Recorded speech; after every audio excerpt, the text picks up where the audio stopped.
The United States Department of Education presents Education News Parents Can Use. We're raising the standards for every public school in America. And then later in the month at the White House, the focus on great teachers and effective teaching continued as Secretary Spellings joined President Bush at a Rose Garden ceremony where he named Michael Geisen as science teacher at Crook County Middle School in Prineville, Oregon, as the 58th National Teacher of the Year. Secretary Spellings recently sat down for a conversation with Michael about the teaching profession. Let's hear what they had to say.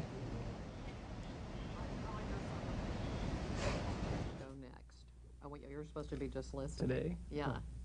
I mean, on your summer vacation, what am I supposed to say? I don't know. All right. Well, we're going to hear a little bit more about Teach for America, but every now and then we have a little technical difficulty. So here we go. Let's take a look. Okay, well, congratulations, Mike. Thank you for being here with us.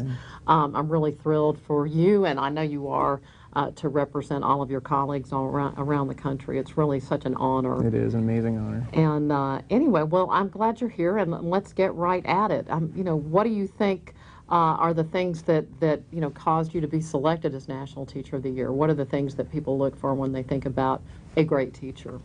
I think there are millions of teachers in the United States, and I don't claim to be among the best of them even. I feel like there are so many great teachers out there. But I think the things that I bring to the classroom really are a sense of humor and a sense of my students' humanity and a lot of creativity and innovation in the way that I teach to really try and inspire passion in my students for learning.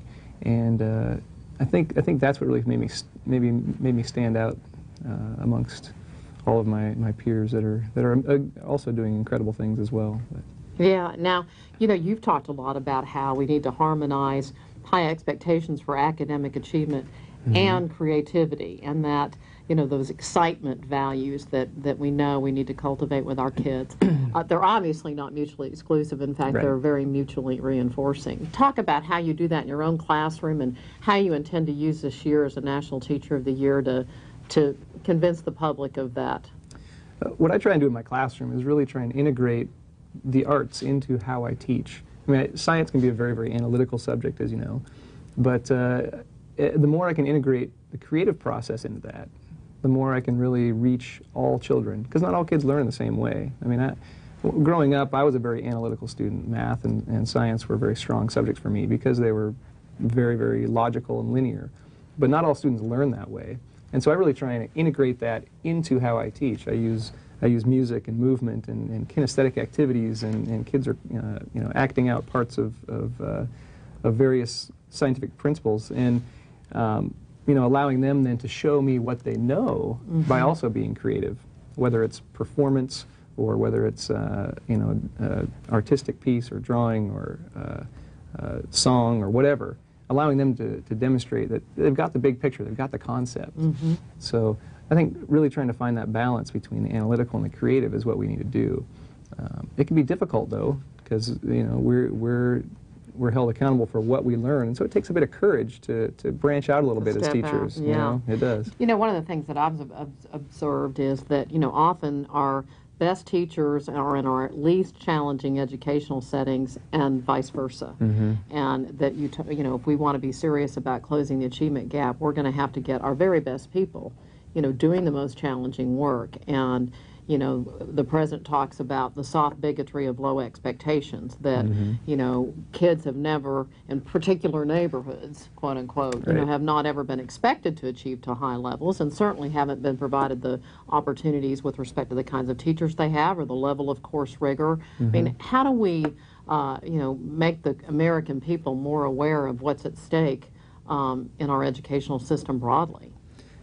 That's a huge question, and coming from a little town in Central Oregon, I don't have the answers. I wish I did, but I think what we really need to start focusing on is like you say, getting some quality teachers into the schools that really need them, because the teacher is I mean, research backs this up. The teacher is the one in the classroom who makes the biggest difference. Absolutely. They really do. I say it all the time. Yeah, it's absolutely true. Yeah. How do we get them there? I think, again, it's going to have to be some financial incentives to pull the best teachers from the schools where they're going to be the most comfortable and the most valued. There's got to be some sort of reward for them to be there. There's got to be more equity, I think, in the funding of schools. And I think, again, coming back to integrating the arts into everything we teach, I think more development for teachers to realize that especially with kids from troubled backgrounds or that oftentimes struggle in school, we really need to approach how they learn through the creative part of their brain, and realize that these kids, they're not going to sit down and see any value in doing worksheets.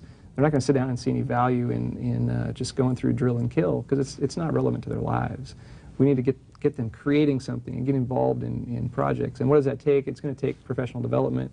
It's going to take better teachers who love it, and are passionate about what they do. Exactly. Yeah. Well, all the best. You're going to have a very exciting year, and I know I've met your family. They're wonderful people, and obviously they adore you and what you're doing. And congratulations again, and stay in touch with us. I mean, let us know what you're learning and hearing while you're on the road out there, and have a fabulous year. Thank you. Thanks.